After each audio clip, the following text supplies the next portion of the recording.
नमस्कार। नेपाल जो है श्रीलंका की तरह चीन के कर्जे के जाल में बिल्कुल नहीं फंसा है। दोस्तों, हमने अच्छे से छानबीन कर ली है। हम ऐसा इसलिए कह रहे हैं कि दुनिया के बड़े बड़े जो थिंक टैंक लोग हैं उनका कहना है कि नेपाल भी श्रीलंका यानी अफ्रीका के देशों की तरह या श्रीलंका, मालदीव, पाकिस्तान की तरह नेपाल भी चीन के कर्जे के जाल में फंस गया है। ये कहना है दुनिया के बड़े थिंक टैंक लोगों का। लेकिन जब हमने अच्छे से छानबीन की तो हमें पता लगा कि नेपाल कहीं पर भी चीन के कर्जे के जाल में बिल्कुल नहीं फंसा है। आगे हम आपको डिटेल दे रहे हैं। दोस्तों, हम आपको बहुत ही शॉर्टकट में बताएंगे क्योंकि ज्यादा बोलने से वीडियो लंबी हो जाती है। पहले नेपाल का कंपेयर करते हैं 8 देशों से, क्योंकि इन 8 देशों में चीन का अच्छा प्रभाव है और नेपाल में भी चीन का अच्छा प्रभाव है। तो नेपाल की तुलना करते हैं इन 8 देशों से। इनमें मुख्य हैं Sri Lanka, Djibouti, Pakistan, Maldives, Laos, Mongolia, Tajikistan और किर्गिस्तान और कुछ अफ्रीका के देश। तो नेपाल की जो तुलना है इन देशों से करते हैं चीन के पैसे को लेकर। तो सबसे पहली बात है, जितने देशों के हमने नाम लिए इन सब देशों की जो जीडीपी का लोन है, कर्जा है, यानी इनका सकल घरेलू उत्पादन जितने रुपए का है उससे ज्यादा इन पर कर्जा है, विदेशों का और चीन का। जबकि नेपाल पर केवल 48% जीडीपी का लोन है, कर्जा है दुनिया के अलग अलग देशों का, यानी नेपाल एक कर्जदार देश नहीं है।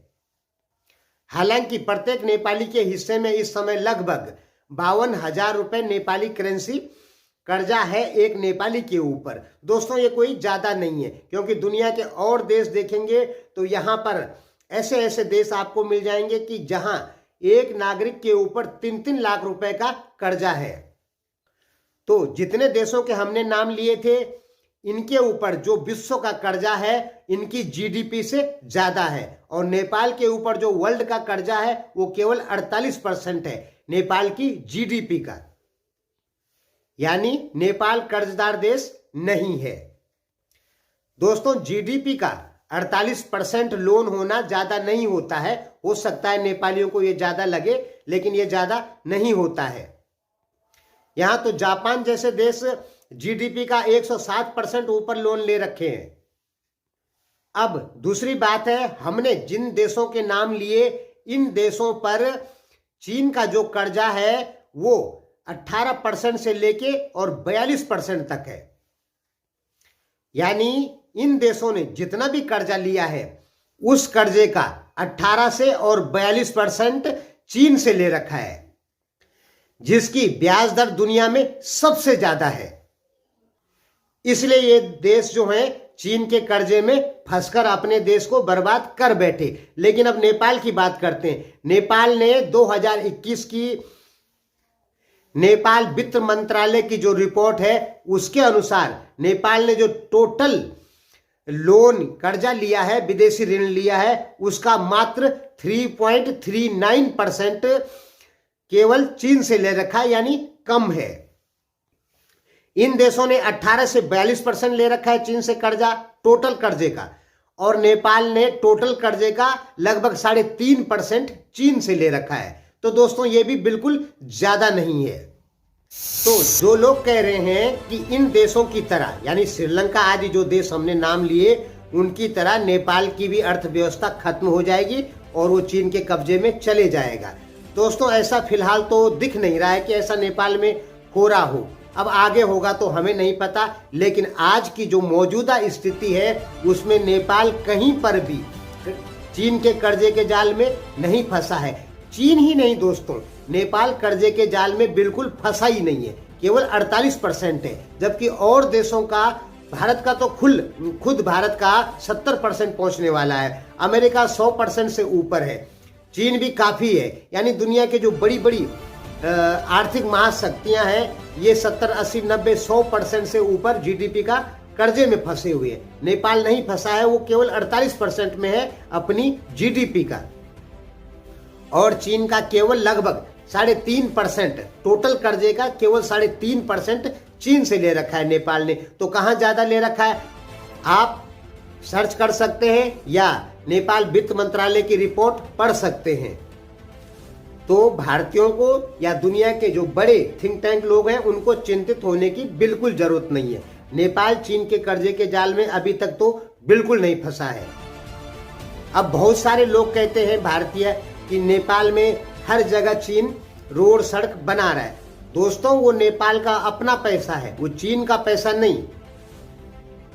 ओली सरकार ने विश्व बैंक से लोन लिया हो चाहे एशियन बैंक से लोन लिया हो, पैसा लेके चीन की कंपनियों को ठेके दिए, क्योंकि चीन की जो कंपनियां हैं ये फटाफट काम करती है और तेजी से काम करती है। हाँ दोस्तों, ये बिल्कुल सही बात है। भले ही चीन भारत का दुश्मन क्यों ना हो, लेकिन सच्चाई तो यही है कि चीन की जो कंपनियां हैं वो तेजी से काम करती है, इसलिए उनको ठेका दिया नेपाल। ओली सरकार ने उनको ठेका दिया था। क्यों दिया था? क्योंकि वो तेजी से काम करेगी, इसलिए दिया था। चीन का वो पैसा नहीं था, वो जो पैसा था वो नेपाल का अपना पैसा था। जो लोग कहते हैं कि वो चीन के पैसा था तो वो गलत कहते हैं। हाँ, कुछ हिस्से में है चीन का पैसा, ऐसी बात नहीं है। वो लगभग $2.5 बिलियन के लपेट में है टोटल, लेकिन वो $2.5 बिलियन अभी आया नहीं है। $2.75 बिलियन है, वो आया नहीं है चाइना से। ये भी आप अपने दिमाग में रख लीजिए।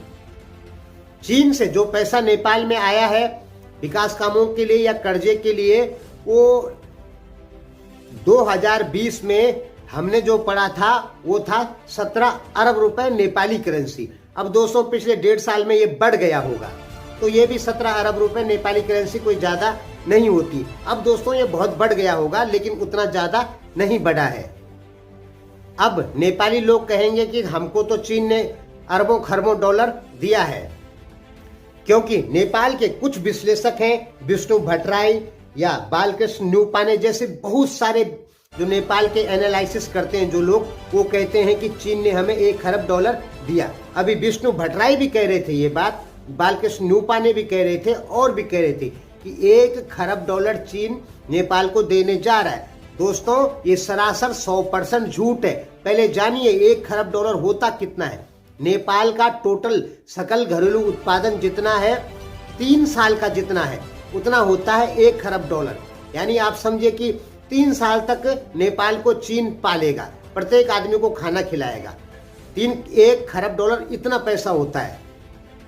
तो जो लोग कह रहे हैं कि चीन ने नेपाल को $1 खरब दिया, वो 100% बकवास और झूठ बोल रहे हैं। पहले आप देखिए $1 खरब रुपए कितना होता है। हर नेपाली के हिस्से में 3-4 लाख रुपए आएगा। क्या चीन इतना पैसा दे सकता है कभी? हर नेपाली को 3-4 लाख रुपए है नेपाली करेंसी, लगभग जोड़ना पड़ेगा कि कितना हो रहा है, लेकिन ये 3-4 लाख से कम नहीं होता है। तो ये बालकृष्ण न्यूपाने हुए चाहे और मीडिया जो भी है नेपाल की, ये सरासर 100% झूठ बोल रही है और समझौते हुए हैं। लेकिन सच ये है कि नेपाल ने अभी तक ये कर्जा बिल्कुल नहीं लिया है। साधारण कर्जा लिया है नेपाल ने चीन से, बहुत ही साधारण।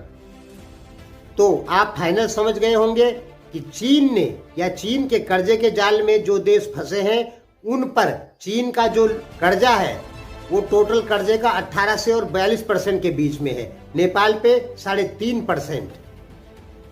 इससे साफ क्लियर लग रहा है कि चीन का या नेपाल चीन के कर्जे के जाल में नहीं फंसने वाला, अभी तक तो नहीं फंसा है। अब भविष्य में क्या होता है वो आगे बताएंगे आपको। यदि कर्जे के जाल में फंसेगा तो आगे बताएंगे। धन्यवाद।